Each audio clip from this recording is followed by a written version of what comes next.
Assalamualaikum warahmatullahi wabarakatuh. Kami dari kelompok 6 akan menyampaikan hasil diskusi kelompok kami mengenai perubahan akuntansi dan koreksi kesalahan. Kelompok kami beranggotakan 3 orang. Yang pertama saya sendiri, Mufidah Anissa Yusria, kemudian Enggar Pratika Sehari, dan Siti Muflikatul Azizah. Materi yang pertama yaitu perubahan akuntansi. Terdapat 3 jenis perubahan akuntansi antara lain. Yang pertama, perubahan prinsip akuntansi. Perubahan ini merupakan perubahan dari satu prinsip akuntansi yang berlaku umum ke prinsip akuntansi yang berlaku umum lainnya. Sebagai contoh, perubahan metode penyusutan dari saldo menurun berganda ke penyusutan garis lurus atas aktiva pabrik. Kemudian yang kedua yaitu perubahan estimasi akuntansi. Perubahan yang terjadi sebagai akibat dari informasi baru atau diperolehnya pengalaman tambahan. Contohnya adalah perubahan estimasi umur manfaat aktiva yang dapat disusutkan. Kemudian yang ketiga, perubahan entitas pelaporan. Perubahan ini yaitu perubahan dari pelaporan sebagai satu jenis entitas ke jenis entitas lainnya. Sebagai contoh, perubahan anak perusahaan spesifik dalam satu kelompok perusahaan di mana laporan keuangan konsolidasinya disusun. Materi berikutnya yaitu perubahan prinsip akuntansi. Perubahan prinsip akuntansi melibatkan perubahan dari satu prinsip akuntansi yang berlaku umum ke yang lain.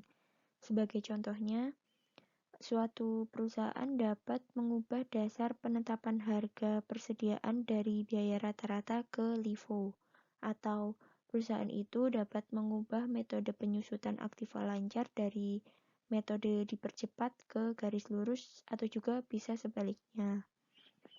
Perubahan prinsip akuntansi tidak dianggap berasal dari penerapan prinsip baru dalam mengakui kejadian-kejadian yang telah terjadi untuk pertama kalinya atau yang terjadi sebelumnya tetapi tidak material. Akhirnya, jika prinsip akuntansi yang sebelumnya diikuti tidak dapat diterima atau prinsip itu diterapkan secara tidak benar, maka perubahan ke prinsip akuntansi yang berlaku umum dianggap sebagai koreksi kesalahan. Terdapat 3 pendekatan untuk melaporkan perubahan prinsip akuntansi, yaitu yang pertama, retroaktif. Pengaruh kumulatif dari penggunaan metode baru terhadap laporan keuangan pada awal periode harus dihitung. Penyusuan retroaktif atas laporan keuangan kemudian dibuat dengan menyusun kembali laporan keuangan tahun sebelumnya atas dasar yang konsisten dengan prinsip yang baru diterapkan. Jadi hanya dengan menyusun kembali laporan periode sebelumnya yang dapat menyebabkan perubahan prinsip akuntansi untuk laporan keuangan yang dapat dibandingkan. Kemudian yang kedua, periode berjalan. Penyesuaian ini dilaporkan dalam laporan laba rugi tahun berjalan sebagai pos khusus dengan judul pos-pos luar angkasa dan laba bersih. Jadi, menyatakan kembali laporan keuangan tahun-tahun sebelumnya itu akan mengakibatkan hilangnya kepercayaan para investor atas laporan keuangan. Kemudian yang ketiga, prospektif di masa depan. Setelah manajemen menyajikan laporan keuangan berdasarkan prinsip akuntansi yang dapat diterima, maka laporan tersebut telah final, sehingga manajemen tidak dapat mengubah periode sebelumnya dengan menerapkan prinsip baru. Berikutnya yaitu perubahan akuntansi jenis pengaruh kumulatif. Persyaratan umum yang ditetapkan oleh profesi akuntansi adalah bahwa Metode periode berjalan atau catch up harus digunakan untuk memperhitungkan perubahan prinsip akuntansi. Persyaratan umum tersebut adalah sebagai berikut. Yang pertama, pendekatan periode berjalan harus dijalankan. Pengaruh kumulatif dari penyesuaian harus diperoleh dalam laporan laba rugi di antara pos-pos luar biasa dan laba rugi. Kemudian yang kedua, laporan keuangan periode sebelumnya yang dimasukkan untuk tujuan komparatif tidak perlu dinyatakan kembali. Yang ketiga, laba sebelum pos-pos luar biasa dan laba bersih yang dihitung atas dasar proforma atau seolah-olah harus ditampilkan pada laporan laba rugi untuk semua periode. Laba tersebut disajikan seolah-olah prinsip yang baru diadopsi telah ditetapkan selama seluruh periode yang terpengaruh. Data laba per saham yang terkait juga harus dilaporkan. Jadi, para pembaca memiliki pemahaman tentang bagaimana laporan keuangan yang dinyatakan kembali itu diperoleh. Perubahan akuntansi jenis pengaruh retroaktif. Dalam situasi tertentu, perubahan prinsip akuntansi dapat ditangani secara retroaktif. Penyesuaian retroaktif atas laporan keuangan yang disajikan dibuat dengan menyusun kembali laporan keuangan tahun sebelumnya atas dasar yang konsisten dengan prinsip yang baru diadopsi. Setiap bagian dari pengaruh kumulatif yang berkaitan dengan tahun-tahun sebelumnya diperlukan sebagai penyesuaian laba di tahun awal dari tahun paling awal yang ditampilkan. Situasi yang membutuhkan pelaporan kembali laporan keuangan dari semua periode sebelumnya adalah yang pertama, perubahan dari metode penilaian persediaan LIFO ke metode lainnya. Yang kedua, perubahan metode akuntansi untuk kontrak jenis konstruksi jangka panjang. Kemudian yang ketiga, perubahan dari atau ke metode akuntansi biaya penuh dari industri ekstraktif. Yang keempat, penerbitan laporan keuangan oleh perusahaan untuk pertama kalinya guna memperoleh modal ekuitas tambahan mempengaruhi kombinasi bisnis atau pendaftaran sekuritas. Kemudian yang kelima, pengumuman profesional yang merekomendasikan bahwa perubahan prinsip akuntansi diperlukan secara retroaktif. Kemudian, perubahan ke metode LIFO. Seperti diindikasikan, pengaruh kumulatif dari setiap perubahan akuntansi harus ditampilkan dalam laporan laba rugi di antara judul pos luar biasa dan laba bersih, kecuali untuk kondisi-kondisi yang telah dijelaskan pada bagian sebelumnya. Selain itu, aturan ini dapat diterapkan apabila perubahan beralih ke metode penilaian persediaan LIFO. Dalam situasi ini, persediaan tahun dasar untuk menghitung persediaan LIFO berikutnya merupakan persediaan awal pada metode ini diadopsi. Tidak ada pernyataan kembali atas laba tahun-tahun sebelumnya karena dianggap sangat tidak praktis. Pernyataan kembali dengan metode LIFO akan tergantung pada asumsi-asumsi seperti tahun berbeda di mana lapisan persediaan itu ditetapkan. Selanjutnya yaitu perubahan estimasi merupakan penyesuaian jumlah tercatat aset atau liabilitas atau jumlah pemakaian periodik aset yang berasal dari penilaian status kini dan ekspektasi manfaat masa depan dan kewajiban yang terkait dengan aset dan liabilitas. Penggunaan estimasi yang rasional adalah bagian dasar dalam penyiapan laporan keuangan. Contoh estimasi yang digunakan dalam penyusunan laporan keuangan yaitu yang pertama piutang tak tertagih, yang kedua masa manfaat, metode depresiasi, dan nilai sisa pada aset yang didepresiasi. Yang ketiga, liabilitas garansi. Yang keempat, persediaan yang rusak. Yang kelima, masa manfaat beban yang ditangguhkan. Dan yang keenam, nilai wajar aset keuangan dan liabilitas keuangan. Yang selanjutnya, perlakuan akuntansi.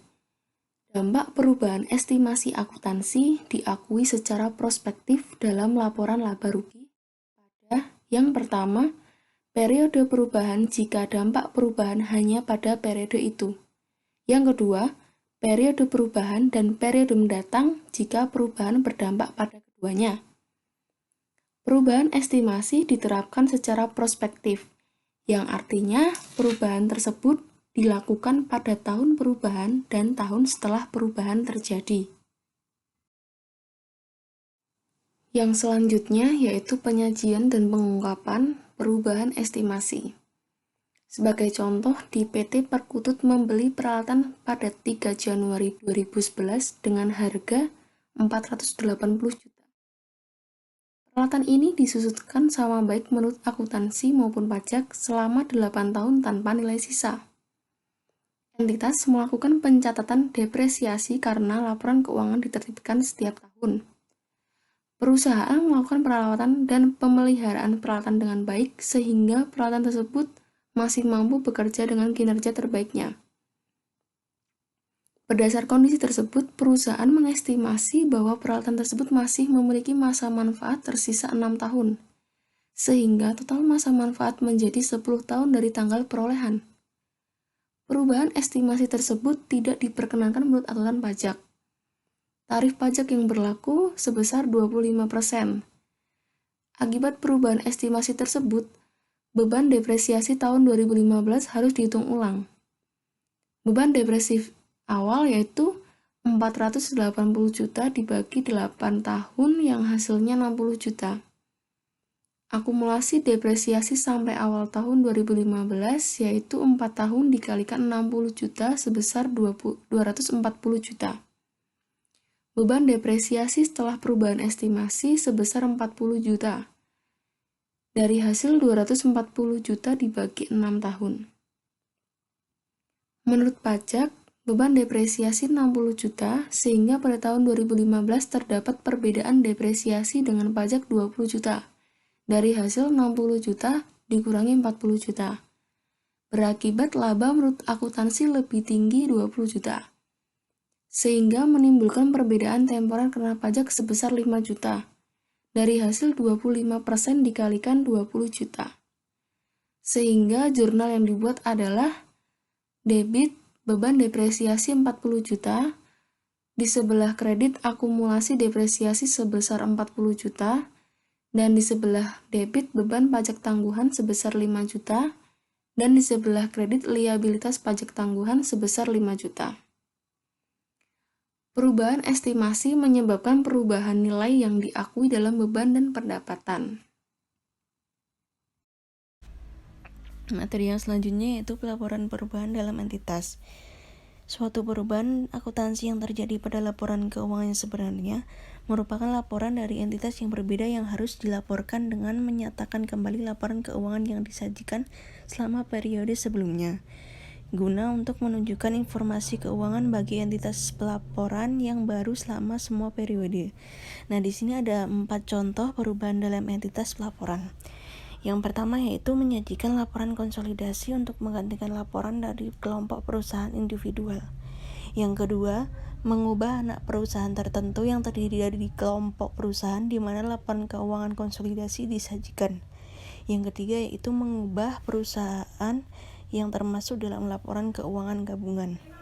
Dan yang terakhir yaitu perubahan metode akuntansi biaya ekuitas atau konsolidasi untuk anak perusahaan dan investasi. Nah, perubahan dalam entitas pelaporan bukan berasal dari penciptaan, pemutusan pembelian atau disposisi anak perusahaan atau unit bisnis lainnya.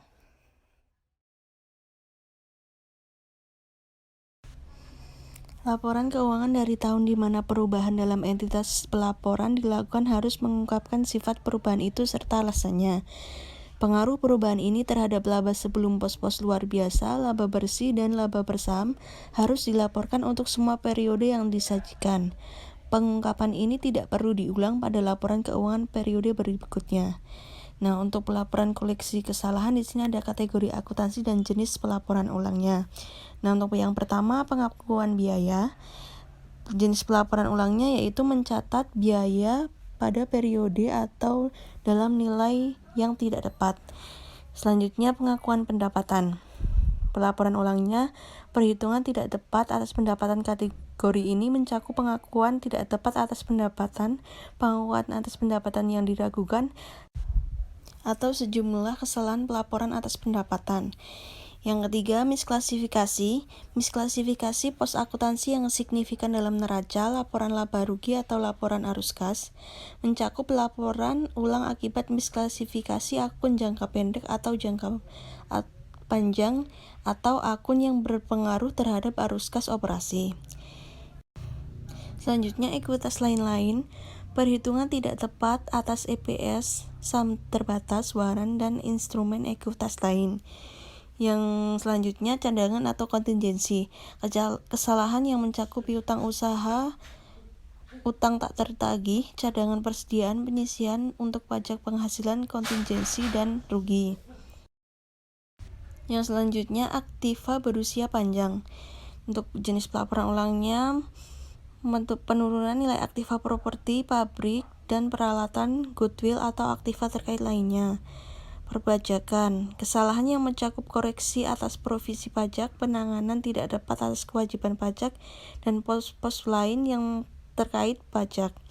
Yang selanjutnya, ekuitas laba komprehensif lainnya.